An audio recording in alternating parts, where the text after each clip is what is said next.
What's up, everybody?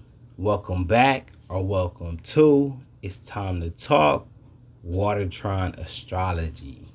Attention, attention, attention to all my divine judges out there.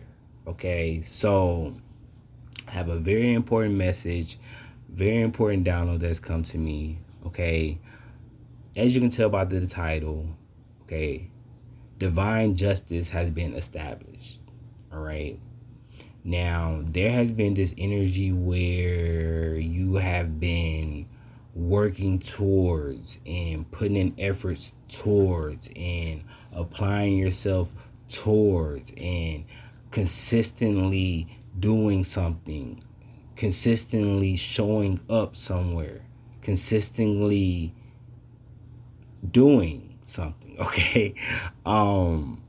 If you get my drift, and put whatever energy in that blank after those words, okay?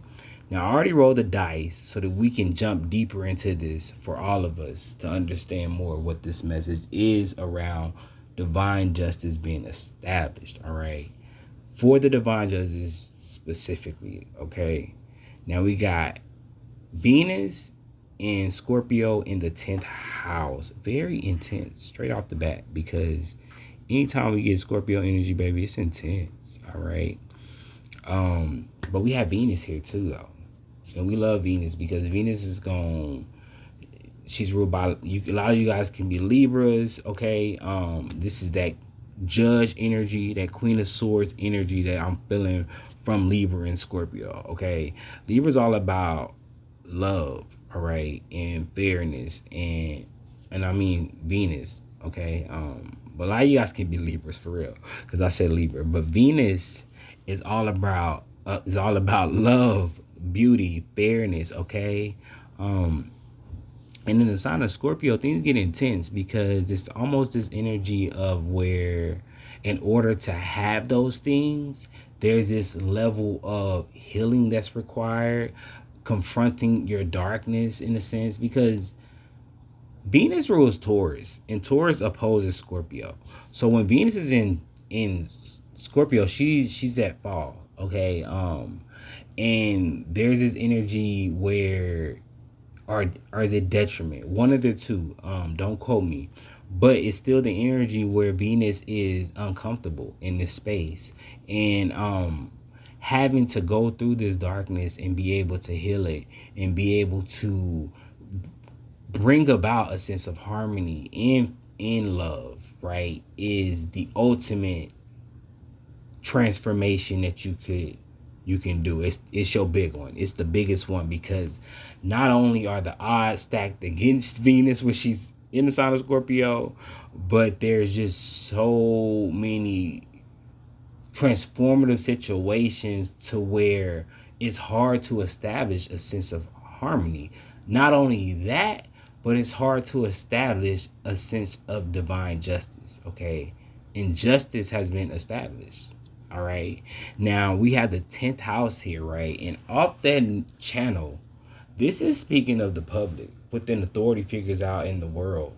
In order for justice to really hit home, in the sense to where Venus is able to experience it here, there's a level of like leadership and world leaders and people in high places acting from a place of responsibility, but also with Venus and Scorpio, a place of like owning the power, utilizing it correctly to really make sure that love and harmony are at the forefront of any type of chaotic energies that are currently present right now, is what I'm getting. So that's why this channel is so deep, because a lot of you guys may need to go listen to this song called The Strike, Faint of Heart, because that's what really triggered me deep into this channel. It's also been a lot of shadow work that I've been doing on my own self, but I feel like this was a collective message to where the light and the dark side have pretty much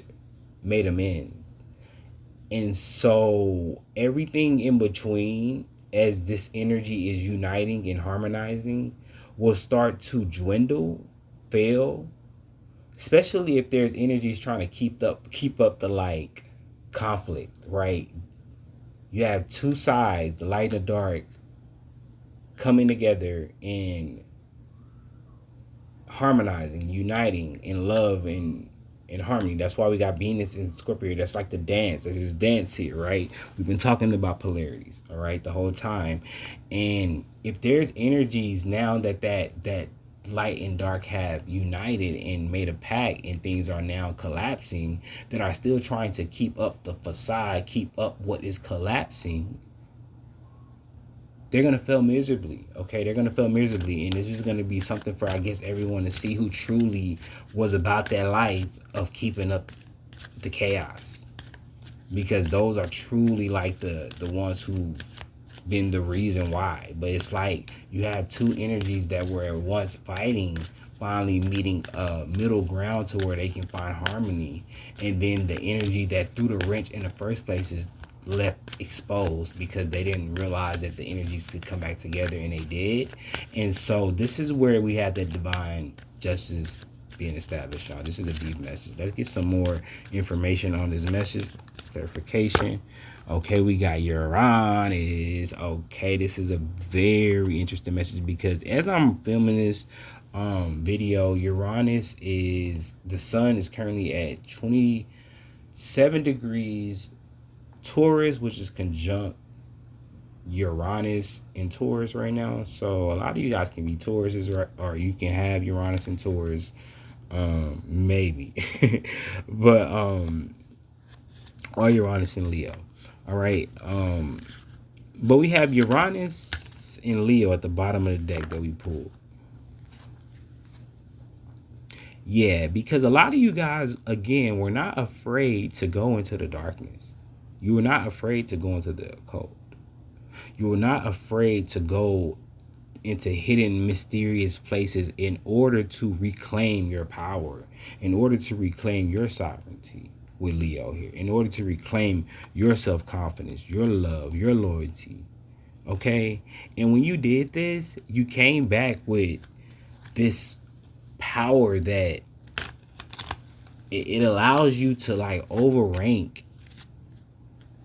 people in high places. Like you overrank them, and not only do you overrank them like in the sense of like telling them like, hey, I overrank you. It's not that. It's an energy where like your energy, when you put out a manifestation,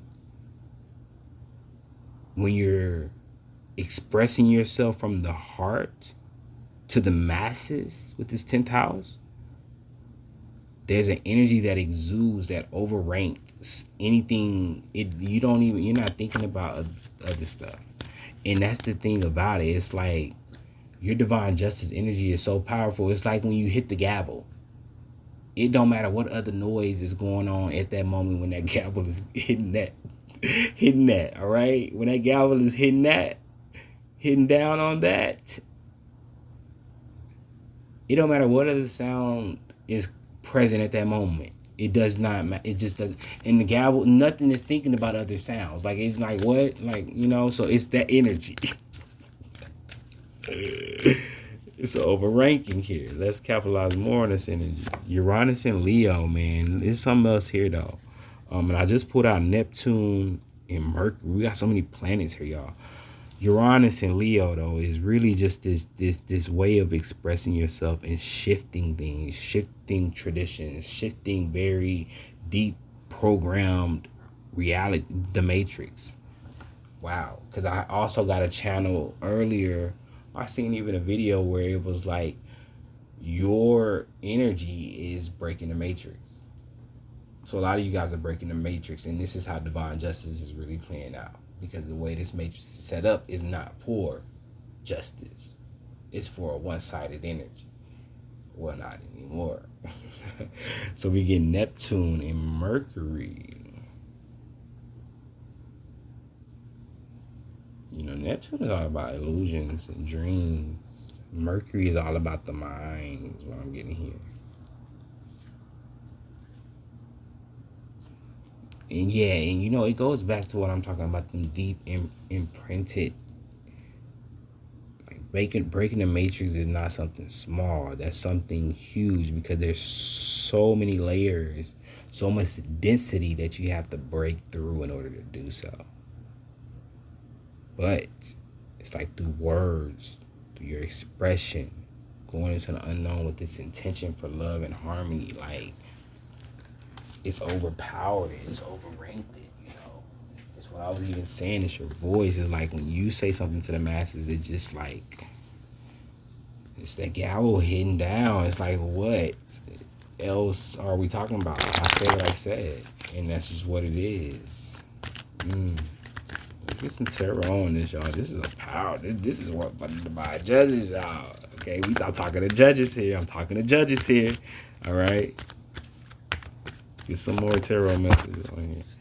Okay, we get the 8 of Pentacles with the King of Wands. Yep. Underneath that, y'all, we got the World card. Okay. So the 8 of Pentacles is known as the Sun in Virgo. And we got the King of Wands. You know, Virgo is a 6th house. Okay? And it's about hard work, persistence, but most importantly, perseverance. Like, knowing that it's going to be a lot to go through, but going through it. And seeing this is where we get back to this Venus and Scorpio in the 10th house, because you put the work in, and now you're getting acclaim, you're getting recognition for how much shadow work, how much you've healed, how much you've transformed, how much your magic has benefited the world. And it's benefiting the world now. But it's been benefiting the world on a very deep, unconscious, subconscious level, to now it's breaking through and it's finally gaining recognition. It's gaining recognition for your gifts, for your power, for who you are. For just everything you do, your business, chakra crystal gemstones is here. Like, things are birthed here. The King of Wands, you're sexy. You deserve to be in charge. There's energy of like you moving up the ladder, bursting through the matrix, bursting through the firmament. Now energies are coming in. It's just like game over. That's what I'm hearing. Clarify the 8 of Pentacles. We get the Knight of Wands. Yeah, the energy is hot. That's why you go out and celebrate. We get the Queen of Wands at the bottom of the deck because there's this celebration, baby. We're not sad. A lot of you guys enjoy yourself.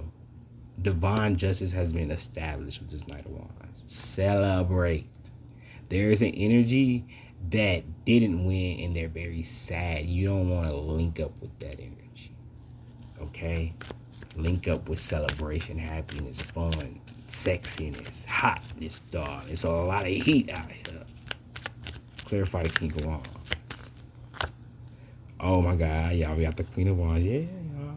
Go out tonight. For any of y'all out there, any night y'all listening to this message. But keep enjoying yourself. With the Queen of Wands, the masculine and the feminine is synced up. As the light and the dark are synced up, there's so much unity and harmony about to manifest. Listen to that video, the Strike Fan of Heart, because things are like syncing up between the mind and the heart. And it is going to be a harmonious celebration, but very hot, very intense, very exciting. Venus and Scorpio, very sexy, very erotic, baby. But this is something that's going to benefit you not only in your personal life, but collectively, being able to wield your power in a way that ensures that you maintain this sense of regality and sovereignty. Ashe.